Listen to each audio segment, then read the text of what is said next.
بسم الله.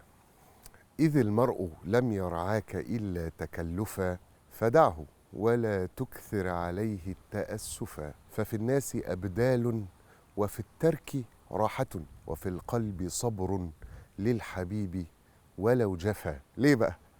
علشان بيعطلوا ناس كتير بسبب إدمان العلاقات السامة، وإدمان العلاقات السامة هو من الأسباب الرئيسية للاكتئاب، أشكال الاكتئاب الثانوية زي ما كنا اتفقنا في حلقة تانية. وكأن البني آدم بيبقى مسجون في علاقة، والعلاقات ما أقصدش بيها رجالة وستات في جواز وطلاق والحاجات دي، أنا بقصد العلاقات عموما. والبني آدم ساعات تضيق بيه الدنيا فيفتكر إنه مفيش ملجأ ولا مفر، مع إن الملجأ والمفر في كل لحظة من لحظات حياتنا موجود. الواحد بس يشم نفسه، يثق ثقة متناهية يقينية في الله سبحانه وتعالى، ويبتدي إن كان هيسأل حد أعمل إيه فيقول له أعمل كذا، ياخد خطوات ويروح يعمل. أو لو هو نفسه يعمل حاجة من زمان يتوكل على الله ويروح يعملها. بيصعب عليا وبستغرب قوي في زمن فيه على الأرض دلوقتي 7 وكسر مليار بني آدم.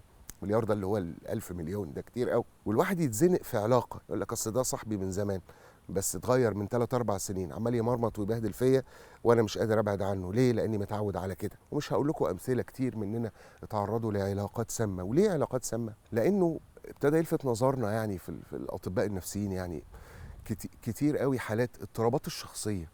الناس بقى الانتهازيين والناس اللي بيفكروا في نفسهم بس يجوا على حد تاني، اللي يركب على كتاف مش عارف مين. الناس اللي هم بينتهجوا المنهج الماكيافيلي في الحياة. فبدل ما الواحد يفضل مستني يا إما يتقهر يا إما يبقى زيهم، ودي حاجة برضو مش لطيفة قوي، يحاول يراجع نفسه، ياخد خطوتين لورا من العلاقة. كلنا نقدر. وعلى فكرة في ناس كتير كويسين وحلوين. بقالي كتير قوي كل ما أقول لحد الكلام ده يقول لي لا مفيش حد حلو. لا، في.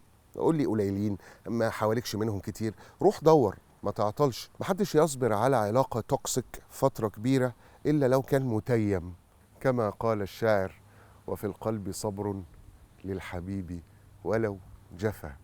ربنا يكفينا شر المستخبي وشر العلاقات الوحشة، يسترها علينا وعليكم. سلام عليكم.